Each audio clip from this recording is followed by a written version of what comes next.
As Martha mentioned earlier, this is, I don't want to take credit for this presentation. It was Victoria's presentation, but she wasn't able to make it.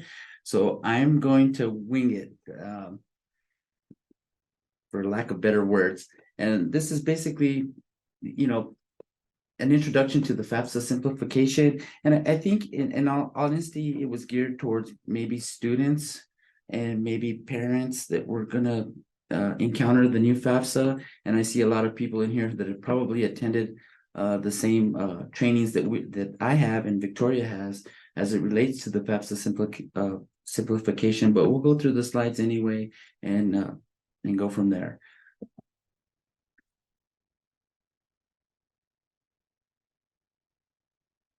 Okay, so the FAFSA is always changing. This time it's changing on the user's end as well as the processing end. Full FAFSA overhaul. So basically they're repealing the subsidized usage limits, applies, calculation. They've removed negative consequences for drug convictions or selective service requirements. So these are questions that are no longer going to be on the FAFSA application. They're updating the student aid report, comments for drug conviction, selective service responses, removing drug conviction and selective service FAFSA questions. So basically there's a lot that's going to be removed. So it's going to certainly help that demographic of students that are going to be filling out the FAFSA and removing those barriers that are kind of getting in the way when completing the FAFSA. The modified FAFSA form, provisional independent student determination. So they're getting rid of the EFC and they're changing it to the student aid index. So that's going to have changes that affect the Pell Grant eligibility formula and verification selection criteria. Direct data exchange, import federal tax information.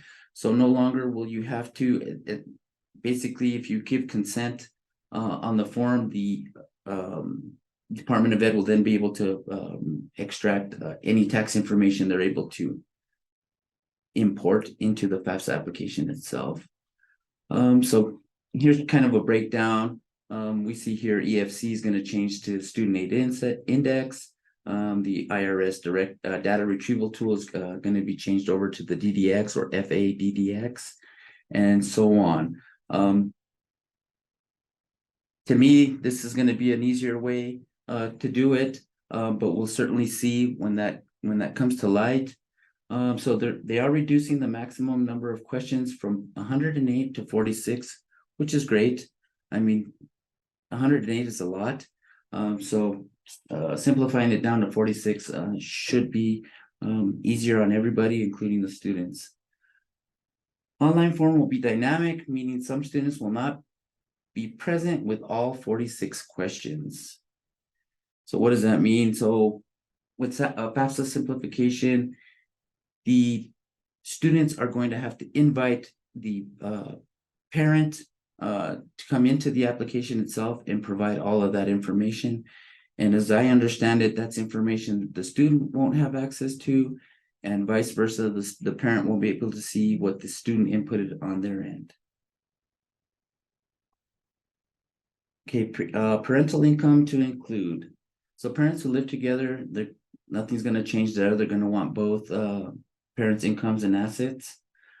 Divorced or separated parents, this one, historically, the student would either go with who they were staying with or whoever made the least amount of money. But they're saying whoever provides the greater portion of the student's financial support for that year. Death of a parent. If either of the parents has died, the surviving parent shall be considered a single parent until that parent has remarried. If both parents have died, the student shall not report any parental income or assets. And of course, if the parent remarries, they must include the new spouse in the FAFSA application for it to be complete.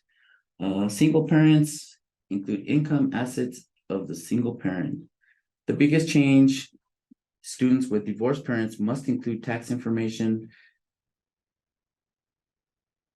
for the parent provides the most financial support previously. It was the parent who the student lived with the most. So basically that's the biggest change. Who provided the most support as far as income that's going to determine who the student's going to use when it comes to providing that parent information. Changes to the FAFSA, contributors and requirements to provide consent. So here's where the student is going to have to provide consent, and if they are a dependent student, the parents are going to have to provide consent, and this will allow for federal tax information to be provided to higher education institutions, state higher education agencies, and designated scholarship organizations.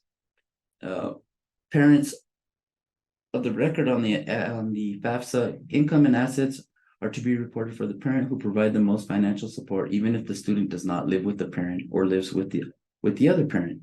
And that's basically the way that it was historically on the current FAFSA.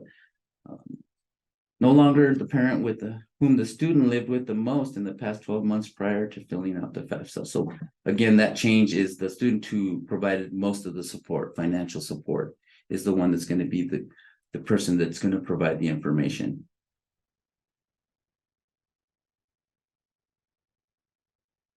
What are the benefits to FAFSA simplification?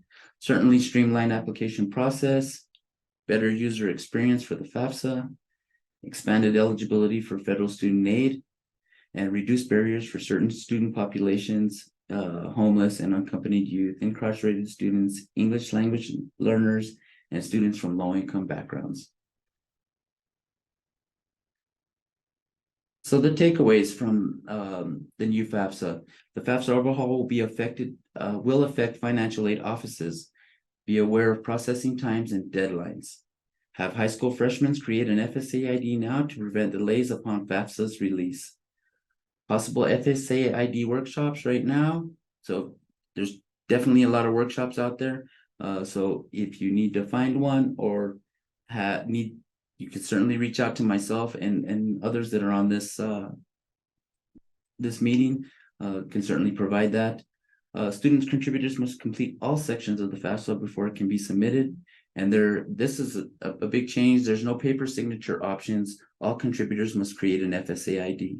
So that's important because, historically we could print a signature page for the students if they had a parent maybe that was undocumented and they needed to sign the FAFSA.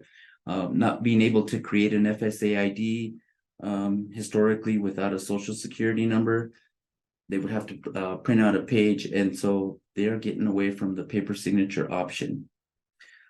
Students with undocumented parents can mail in a paper FAFSA if families don't want to create an FSA ID. Now, it's my understanding that parents without a social will still be able to create an FSA ID using a verification process. But that's still not in place, and they haven't shown us what it looks like. So just gonna have to wait and see how that rolls out. So that's pretty much all the slides that Victoria had as it relates to this presentation. Certainly, I wish there was more.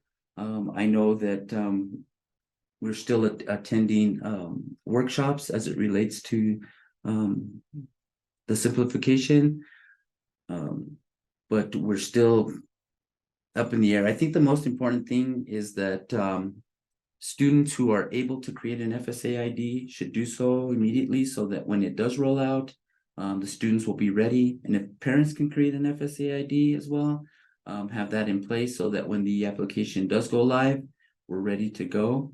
I think those are the big takeaways that we have as of today. Thank you so much, Gerald, for sharing. You're welcome. I also wanted to add, one of the reasons why you don't see a date on here is because there hasn't been a date released for the FAFSA for the next season, and they're anticipating December, but because there isn't a specific date given, it's still very much up in the air. And I know that will significantly affect, financial aid offices as they're processing their timelines and sending out those award letters. And I like the inclusion of the meme there. That's great. It's a good reminder. It is a little nerve-wracking when there's huge changes like this.